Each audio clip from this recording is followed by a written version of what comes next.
Hello friends, welcome back to our YouTube channel north east bloggers. आज हम लोग अभी दिल्ली में हैं और फ़िलहाल अभी हम लोग निकल के आए हैं राजेंद्र भाई जी के साथ में कुतुब मीनार की ओर जा रहे हैं। तो वहाँ पहुँचने में हमें थोड़ा सा समय लगेगा और हम लोग सब आए हुए हैं साथ में। तो आइए वहाँ पहुँचते हैं और कुतुब मीनार जो आज से 800 साल पहले बनाया गया था उसके इतिहास के बारे में कुछ जानते हैं।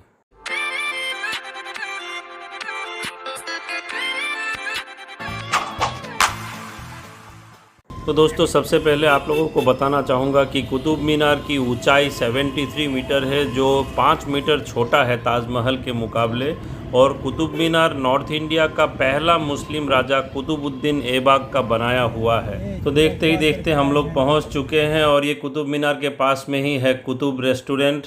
तो दोस्तों, इसके इतिहास के बारे में जानते हुए हम लोग आगे बढ़ेंगे। वो रहा कुतुब मीनार, हम लोग पहुँच चुके हैं दोस्तों। ये सामने आपका टिकट काउंटर है, पार्किंग के बीच में। यहाँ गाड़ी पार्क करने के बाद आपको यहाँ से टिकट अंदर के लिए बनवानी है। और जब भी आप टिकट बनाते हैं तो कुछ इस तरीके का सिक्का सा आपको टिकट मिलता है। और यहाँ अगल बगल में पानी, वॉशरूम, सारी सुविधाएं मौजूद हैं। ये कुतुब मीनार का साइड प्लान है दोस्तों। इसके सहारे हम लोग अंदर कैसे, कहाँ से जा सकते हैं और किस तरफ से कौन कौन सा चीज़ देखकर घूमकर बाहर आ सकते हैं, सारी चीज़ों की जानकारी यहाँ इसमें मौजूद है। तो आइए अंदर चलते हैं। ये एंट्रेंस गेट है, यहाँ आपको टिकट के सिक्के देने होंगे और फिर यहाँ से अंदर आपको जाना है। तो आइए दोस्तों अंदर चलते हैं और कुतुब मीनार देखते हैं।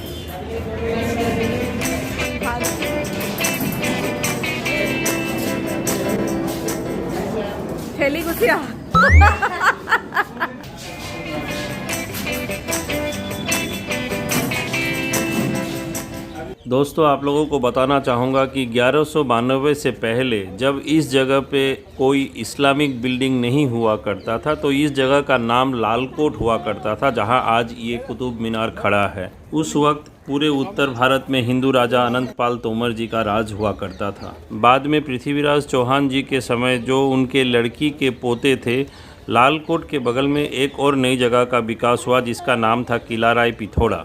किला राय पिथौरा और लालकोट, ये दोनों ही जगह राजनीतिक गतिविधियों के लिए इस्तेमाल हुआ करता था, जहां आम लोगों के आने जाने की मनाही थी।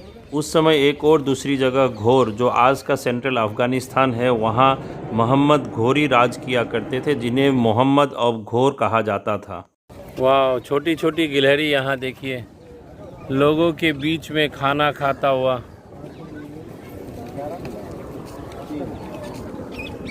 वाह, इतना पास, आजा, थोड़ा सा भी डर नहीं है इनके मन में। तो दोस्तों, आप लोगों को बताना चाहूँगा कि 1192 में घुरिद डायनेस्टी के राजा मोहम्मद घोरी ने सेंट्रल अफ़गानिस्तान से आकर पूरे उत्तर भारत में अपना कब्जा कर लिया था। उस वक्त उन्होंने उत्तर भारत के राजा को हराकर 70% जगहों को अपने कब्जे में ले लिया था।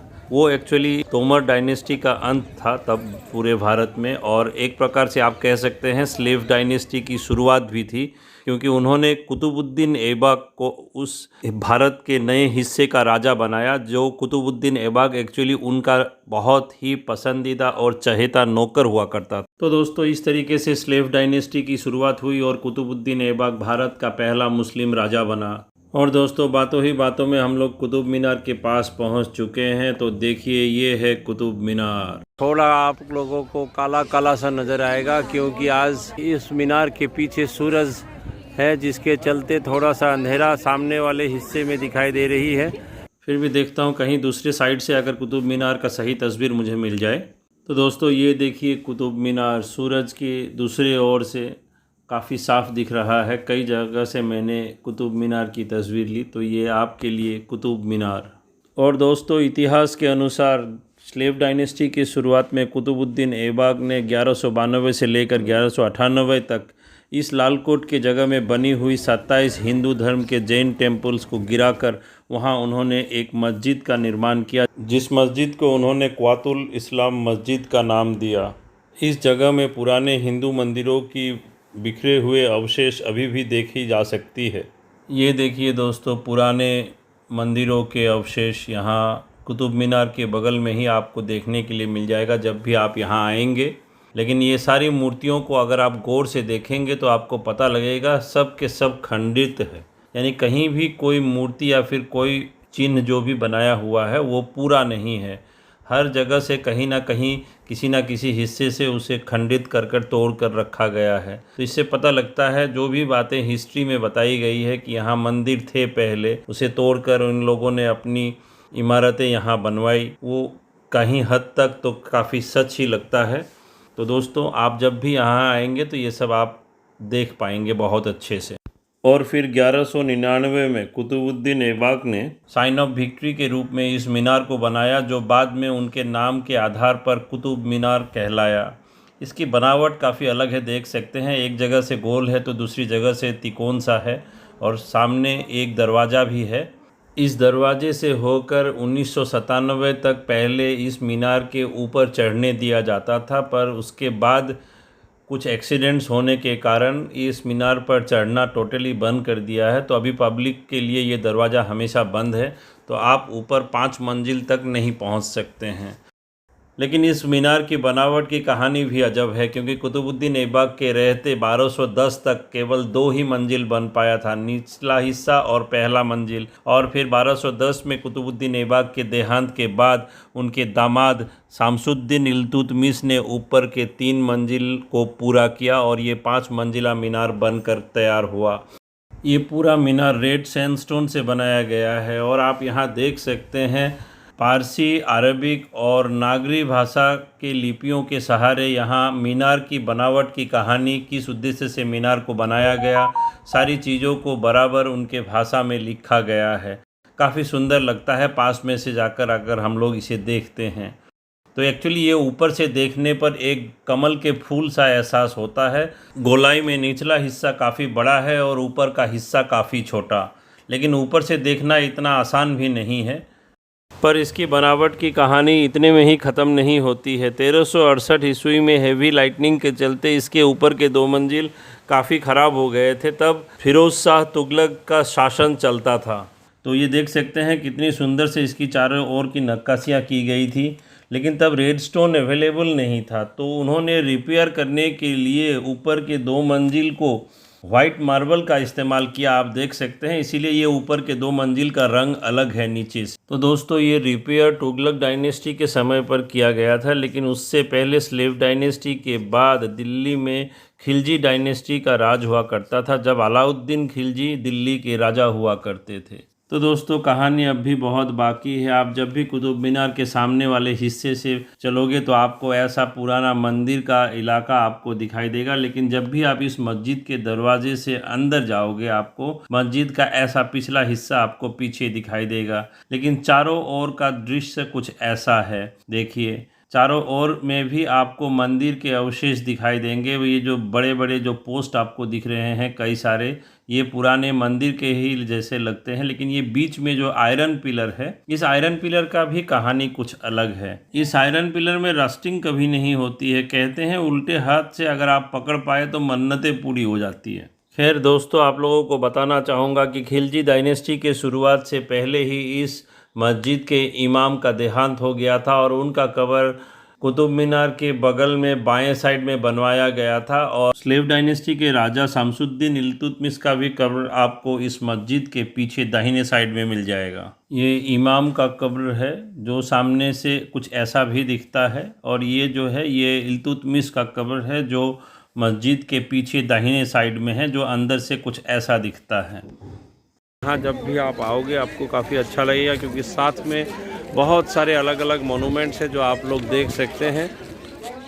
तो दोस्तों आप लोगों को बताना चाहूँगा कि खिलजी डायनेस्टी के राजा अलाउद्दीन खिलजी ने अपने समय में इस जगह तक पहुँचने के लिए एक अलग दरवाज़ा बनाया इमाम के कब्र के बगल से होते हुए। तो ये है वो अलाई दरवाज़ा, एक्चुअली उनके नाम के आधार पर इसे अलाई दरवाज़े का नाम दिया गया। बहुत ही सुंदर तरीके से इस दरवाजे को बनाया गया, अंदर से काफ़ी सुंदर है। इसके सामने एक गार्डन है जिसमें से होकर आप इस दरवाजे के थ्रू कुतुब मीनार के इलाके में अंदर आ सकते हैं, लेकिन अभी ये रास्ता फ़िलहाल उस साइड से बंद है। दोस्तों आप लोग कभी भी अगर यहाँ आते हैं और इस गार्डन में जाना चाहते हैं तो इस गार्डन में घूमने के अलावा इस गार्डन से होकर आप मस्जिद के पीछे बनी हुई इल्तुतमिश के कब्र तक पहुँच सकते हैं और वहाँ पहुँचकर भी आप पीछे से होकर उस जगह को देख सकते हैं। लेकिन आप लोगों को एक और चीज़ मैं बताना चाहूँगा कि इस इमारत यानी कुतुब मीनार से जुड़ी हुई जितने भी लोग हैं सभी लोगों के कब्र यहाँ मौजूद हैं। तो आपको बताना चाहूँगा कि इल्तुतमिश के कब्र के ठीक सामने आपको अलाउद्दीन खिलजी का भी कब्र मिल जाएगा। तो देखिए ये है अलाउद्दीन खिलजी का कब्र जो आपको मस्जिद के पीछे बाएं साइड में मिलेगी। ये अंदर से कुछ ऐसी दिखती है। तो दोस्तों चारों ओर घूमने के बाद काफ़ी थकान सी महसूस हुई तो हम लोगों ने थोड़ा रेस्ट लेना ज़रूरी समझा। लेकिन इस कुतुब मीनार की इमारत के एकदम पास में ही इंटरनेशनल एयरपोर्ट है, जिसके चलते काफ़ी प्लेन्स के आना जाना यहाँ लगा रहता है, जो कंपन सी महसूस होती है नीचे जब भी आप घूमते रहते हैं। और दोस्तों आप लोगों से एक बहुत ही ज़रूरी बात शेयर करना चाहता हूँ। यहाँ सब के कब्र आपको मिल जाएंगे लेकिन कुतुबुद्दीन ऐबक का यहाँ कब्र नहीं है। लेकिन क्यों? तो कहानी कुछ आगे इस तरीके से अंत होती है कि सन 1206 में मोहम्मद घोरी यानी मोहम्मद ऑफ घोर जो घुरिद डायनेस्टी के राजा हुआ करते थे, जिन्होंने कुतुबुद्दीन ऐबक को इस भारत के हिस्से का राजा बनाया था, उनका मृत्यु हो जाता है। उन्हें मार दी जाती है झेलम नदी के पास दामनियाक नामक एक जगह में। शाम के समय नमाज पढ़ते हुए उनका कत्ल हो जाता है। तो ये जगह अभी फ़िलहाल पाकिस्तान में है। तो उस वक्त कुतुबुद्दीन ऐबक ने उस घुरिद डायनेस्टी का राजा अपने आप को घोषित कर उस राज्य को संभालने के लिए 1206 में वो यहाँ से पाकिस्तान के लिए निकल जाते हैं और अंततः 1210 में कुतुबुद्दीन ऐबक का देहांत हो जाता है। चावगम नामक एक खेल खेलते हुए वो घोड़े से गिर जाते हैं। चावगम यानी आज के पोलो के रूप में वो एक गेम हुआ करता था पहले। तो उन्हें कब्र दिया गया लाहौर पाकिस्तान में। तो दोस्तों अभी फ़िलहाल आपको कुतुबुद्दीन ऐबक का कब्र अनारकली बाज़ार लाहौर पाकिस्तान में मिल जाएगा। बहुत अच्छा लगा यहाँ आकर, हर एक चीज़ों को पास से देखकर।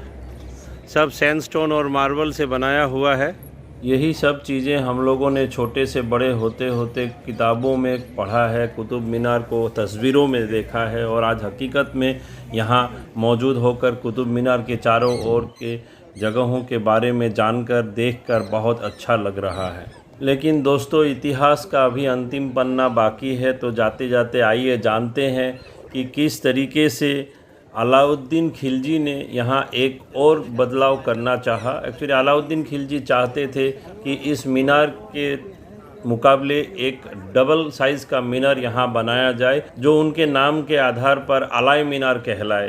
तो इसी सोच को आगे रखते हुए उन्होंने कुतुब मीनार से डबल साइज़ का एक मीनार बनाना चालू किया। ये देखिए, तो 1311 ईस्वी में उन्होंने इस मीनार को बनाना आरंभ किया और ये कुतुब मीनार के मुकाबले डबल साइज़ का था। लेकिन 1316 में उनकी मृत्यु हो जाने के कारण इतना ही तब तक बन पाया और इतना का इतना में ही ये रह गया और फिर आगे ये अलाई मीनार ही कहलाया। लेकिन ये आधी ही बनी हुई है, केवल निचला हिस्सा वो भी पूरा नहीं है। तो दोस्तों कुतुब मीनार से जुड़ी हुई इतिहास तो बस इतनी ही है। लेकिन इस रास्ते से जब आप वापस निकलेंगे तो सामने में आपको एक ऐसा स्क्रीन टच वाला मिलेगा मॉड्यूल बना हुआ, जहां आप अपने मन चाहे चीज़ों को इस तरीके से छोटा बड़ा कर देख सकते हैं और चाहे तो हर एक चीज़ की अलग अलग हिस्ट्री डिटेल भी आप यहाँ पढ़ सकते हैं। तो ये चीज़ वहाँ मौजूद है एंट्रेंस गेट के पास में ही, जो काफ़ी अच्छा है और आप लोगों को काफ़ी अनजानी चीज़ों से वाकिफ़ भी करवाएगा। तो दोस्तों कभी भी अगर आप लोग कुतुब मीनार घूमने के लिए आते हैं तो इस चीज़ को एक बार चेक ज़रूर कीजिएगा। तो दोस्तों आज के लिए कुतुब मीनार न्यू दिल्ली के इलाके से बस इतना ही इस वीडियो में। आप लोगों को ये वीडियो कैसा लगा कमेंट बॉक्स पर कमेंट कर ज़रूर बताइएगा। और आप लोगों में से जो भी आज हमारे इस वीडियो में नए हैं, हमारे इस चैनल को सब्सक्राइब कीजिएगा और आगे लाइक और शेयर करते हुए बेल बटन को ज़रूर प्रेस कीजिएगा ताकि आप हमारे आने वाले हर नए वीडियो को बराबर पा सकें। धन्यवाद।